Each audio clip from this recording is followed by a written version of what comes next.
Assalamualaikum warahmatullahi wabarakatuh. Perkenalkan, saya Lalu Ade Sugiyarta dengan NIM G1E020016. Kali ini kita akan membahas materi tentang pencemaran lingkungan.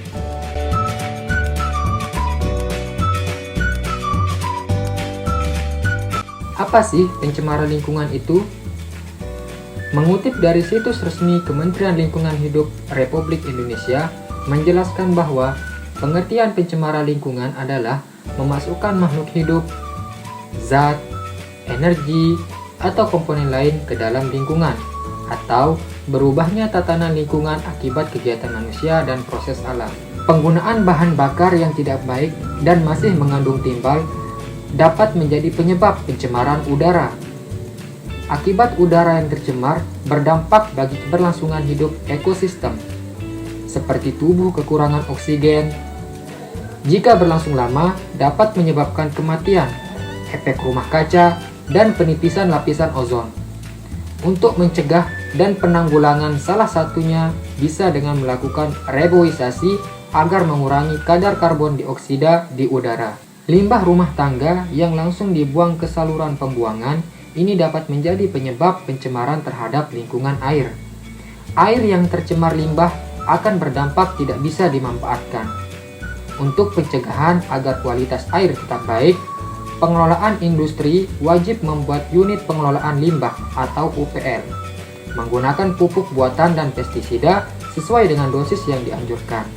Kemudian, tidak membuang sampah ke sungai.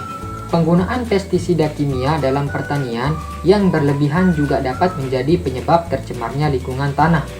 Pencemaran tanah bisa berdampak pada kesehatan manusia dan ekosistem.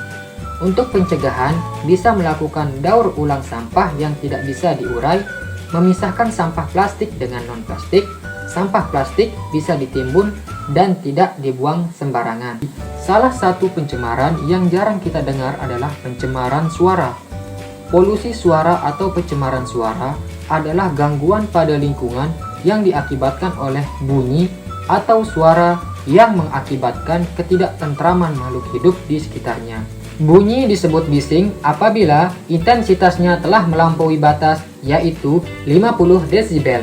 Sumber pencemaran suara adalah kebisingan, yaitu bunyi atau suara yang dapat mengganggu dan merusak pendengaran manusia seperti vibrasi, yakni gesekan, mesin, yakni suara yang dihasilkan dari aktivitas mesin, dan pergerakan di udara, gas, dan air, yakni kebisingan akibat pergerakan yang ada di udara dan air dalam proses kerja industri. Seperti yang pernah kita pelajari pada mata kuliah fisika lanjut, dalam materi tersebut, gelombang suara dibagi menjadi 3. Yang pertama, gelombang terdengar atau audio, frekuensinya 20-20.000 Hz. Kemudian yang kedua, ada gelombang infrasonik di bawah frekuensi terendah dengan frekuensi 0-20 Hz. Kemudian yang ketiga, ada gelombang ultrasonik di atas frekuensi tertinggi dengan frekuensi lebih dari 20.000 Hz. Pengaruh utama dari kebisingan adalah pada indera pendengaran, di mana kerusakan yang ditimbul dibagi atas 4 bagian. Yang pertama, hilangnya pendengaran secara temporer atau sementara dan dapat pulih kembali apabila bising tersebut dapat dihindarkan. Yang kedua, orang menjadi kebal atau imun terhadap bising. Yang ketiga, telinga berdengung, dan yang keempat, kehilangan pendengaran secara menetap dan tidak pulih kembali. Lalu, bagaimana cara meminimalisir dan menghindari pencemaran suara? Tindakan yang dapat dilakukan adalah: yang pertama, memberi penghalang antara sumber dengan penerima. Kemudian, menutup atau memperkecil bukaan dinding seperti jendela atau lubang ventilasi. Membuat kendaraan bermotor yang lewat di lingkungan perumahan menurunkan kecepatannya. Lalu, pilih area perumahan yang jauh dari zona lalu lintas padat.